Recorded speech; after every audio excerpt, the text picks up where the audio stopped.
Al ritmo de la palabra, al ritmo de la palabra.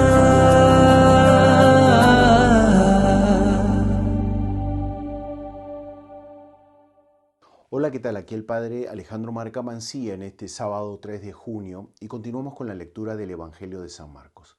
La tensión con los discípulos o los adversarios, se vuelve palpable durante los últimos días de la vida terrena de Jesús. La polémica se enciende. La purificación del templo llevada a cabo por Jesús provoca una reacción de hostilidad que aflora en el presente pasaje.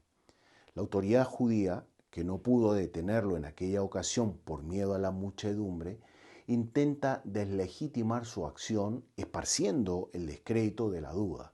La acción de Jesús no sería lícita, o al menos carecería de autoridad. ¿Con qué autoridad hace estas cosas? Le preguntan los jefes de los sacerdotes, los maestros de la ley y los ancianos. Todos los que cuentan aparecen enumerados como adversarios suyos. La duda de naturaleza jurídica recae sobre el lapo, sobre las protestas para realizar determinadas acciones. De esta autoridad brota algo de la identidad profunda de Jesús. La pregunta versa, por consiguiente, sobre un profundo fundamental. Jesús no responde directamente, sino que plantea una contrapregunta. Condiciona su respuesta a la de sus adversarios. ¿De dónde procedía el bautismo de Juan? ¿De Dios o de los hombres? La reacción de Jesús, inesperada y original, no nace de un espíritu polémico, ni de un intento de ganar tiempo. Más bien, pretende ayudar a aquellas personas a captar la unidad profunda del proyecto de Dios, el que parte de la ley del Antiguo Testamento. Pasa a través de la preparación de Juan, que hace de cojinete entre el Antiguo y el Nuevo Testamento, y llega a él, a Jesús, revelador último y definitivo del amor salvífico del Padre. A los que vivían la experiencia religiosa de una manera fragmentaria y con frecuencia sectaria, Jesús le propone una visión armónica en la que todo tiene su sentido y ocurre la comprensión del plan divino. La autoridad de Jesús se inserta en la trama de este plan unitario de Dios. La presencia de Juan había sido la última gracia concedida por Dios. Juan significa en hebreo don de Dios, antes de Jesús, que es la plenitud de la gracia. Acoger a Juan y su mensaje equivale a una adecuada preparación para el encuentro con Cristo. Hay quien ha aprovechado y quien ha desdeñado su oferta. De ahí la pregunta de Jesús, una pregunta de la que hace depender la justificación de lo que ha hecho. El objeto está relacionado con la importancia del bautismo y en consecuencia de toda la obra de Juan. ¿Era ese bautismo de origen divino de Dios o tenía simplemente una naturaleza humana? Dicho con otras palabras, ¿había sido Juan enviado por Dios o no? El primer caso, la acogida de su mensaje que daba testimonio de Jesús era el Mesías. Exigía una adhesión incondicionada y una colaboración plena. En caso contrario, era una opción que no comprometía a fondo y a la que cada uno era libre de adherirse o no. La pregunta era de las que se queman, sin escapatoria. Sus adversarios clavados en su culpabilidad lo comprenden bien, y el lector se ha llevado al sagrario de su conciencia, lugar de donde se consuman las grandes decisiones de la vida. Si hubieran declarado el origen divino del bautismo de Juan, habrían sido culpables de negligencia. Si hubieran dicho que era de naturaleza humana, habrían sido objeto de la ira de la muchedumbre, que lo consideraba como un profeta y por tanto como un hombre de Dios.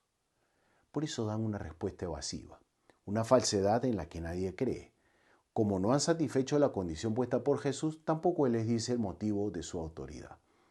Los adversarios no salen con un empate, han sido derrotados por su misma mentira. No sabemos lo que admiten de manera tácita que no están integrados en los circuitos de la salvación, porque son extraños al proyecto de Dios. Son hombres de la ley, no discípulos que siguen el itinerario de la fe.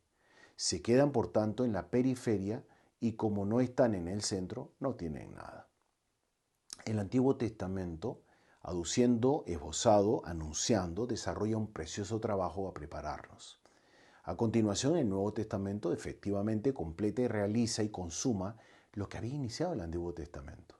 Este proceso, válido para muchos temas, se verifica también en nuestro caso.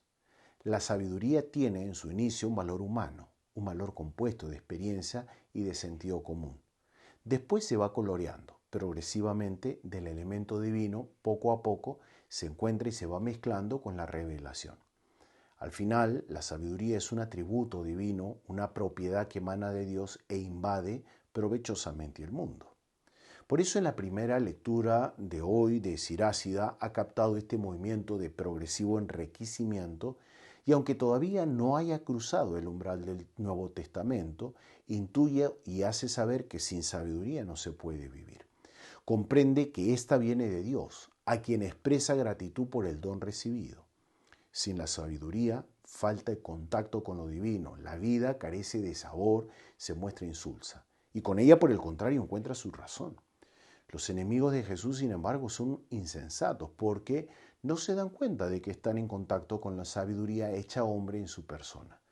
Antes que dejarse alumbrar por él, prefieren tenderle continuas trampas con el fin, siempre vano y ruinoso, de cogerle en fallo.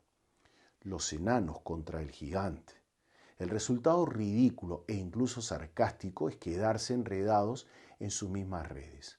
Son doblemente necios, plantean preguntas insensatas y no saben responder a preguntas sencillas.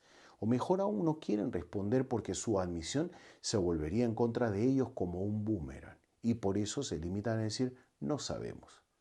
Embusteros.